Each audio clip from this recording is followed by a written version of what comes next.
बचाओ बचाओ, बहू बहू बचाओ। ओ लीलावती, तुझे बोला था, तूने मेरी बात नहीं सुनी ना।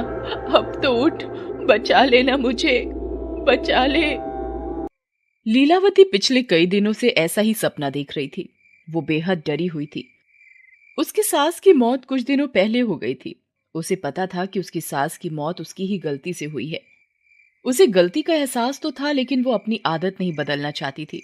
अगले दिन दोपहर में जब वो बिस्तर पर लेटी हुई थी, तभी उसे कुएं के पास किसी के कपड़े धोने की आवाज आई। अरे, ये इस समय कपड़े कौन धो रहा है? ये तो खेतों पर गए हुए हैं। लीलावती उठकर कुएं के पास जाती है तो देखती है कि उसके पति सूरजमल की माँ यानी उसकी सास का भूत कपड़े धो रहा है। लीलावती को देखते ही उसकी सास हंसने लगती है। भूत, सासू माँ का भूत।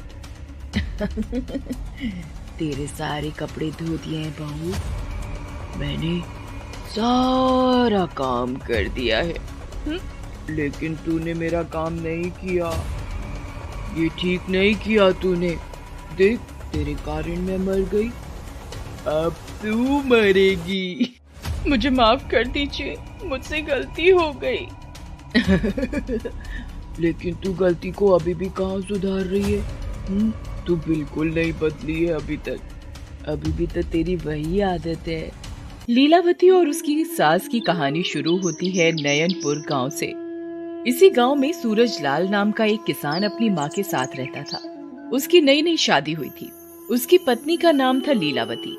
एक सुबह, सुनती हो लीलावती, अगर सुबह सुबह तुम्हारे हाथ की चाय मिल जाए तो मेरा दिन बन जाए। हाँ, मैं तो ठहरी तुम्हारी नौकरानी, जब जो मूड हुआ कह दिया। अरे, ये तुम क्या कह रही हो?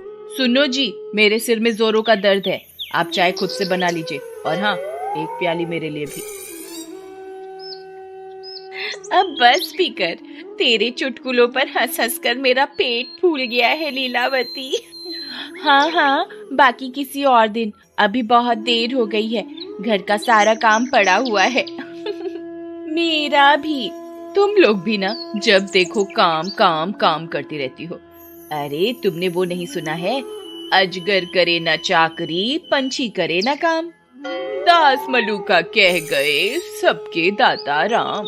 तभी पीछे से उसकी सास आती है। अरे बहू, तुम्हें मैंने कहा था चूल्हे पर रखी दाल देख लेने के लिए, लेकिन तुम यहाँ गप्पे मार रही हो। देखो तो पूरी दाल जल गई। अरे जल गई तो मैं क्या करूँ? आपको भी तो ध्यान रखना चाहिए, 2500 काम मेरे पास भी होते हैं। लीलावती ना तो अपनी सास की बात सुनती, ना ही अपने पति की। उसकी जो मर्जी होती वही करती। मजाल है कि कभी वो घर के छोटे से काम में भी हाथ बटा दे। लीलावती, अरे लीलावती, अरे कितनी देर कर रही हो? खेतों पर नहीं जाना क्या? मैं क्या आपकी बैल हूँ जो हर दिन गला फाड़ते रहते हो? खेतों पर नहीं जाना क्या? अरे तुम तो बिना मतलब गुस्सा कर रही हो। लो, कर लो बात, बिना मतलब गुस्सा कर रही हूँ। अजी, मैं आपके साथ खेतों पर आऊंगी तो खाना कौन बनाएगा? घर की साफ सफाई कौन करेगा? बोलिए बोलिए ना, मुंह में दही जम गई क्या? सूरजलाल अकेले ही खेतों पर चला गया। पूरा दिन उसने खेतों में खूब पसीना बहाया। गर्मी बहुत अधिक होने के कारण प्यास से उसका गला सूख रहा था। वो बैलों को लेकर खेत के बिल्कुल पास बने कुएं पर गया। बाल्टी से पानी निकालकर पानी पिया और बैलों को भी पानी पिलाया। फिर वही पेड़ के नीचे सुस्ताने बैठ गया। तभी दूर से उसे उसकी माँ आती हुई दिखाई दी।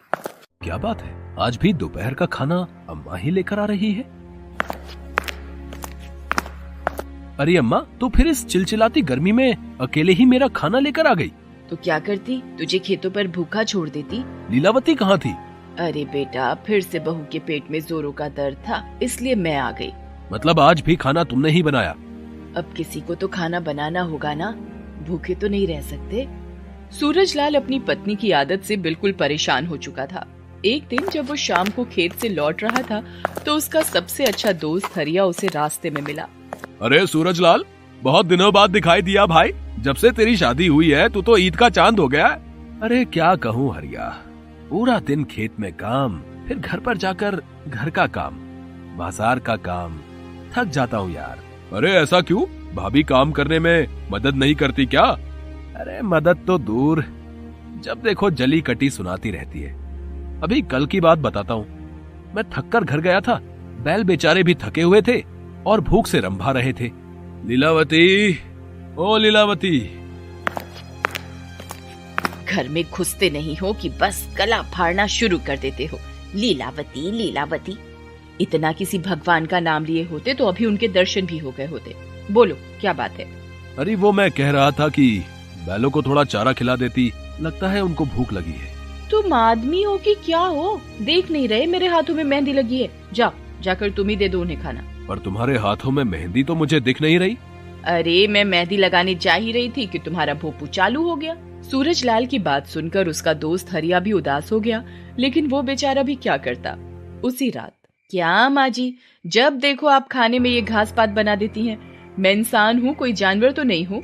क्यों, क्या हुआ लीलावती? खाना तो इतना स्वादिष्ट बना है। तो इसे तुम और तुम्हारी अम्मा ही बैठ कर खाओ, हमारे गले से तो ये नहीं उतरती। अगर तुम्हें मेरे हाथों का खाना पसंद नहीं तो तुम खुद ही क्यों नहीं बना लेती?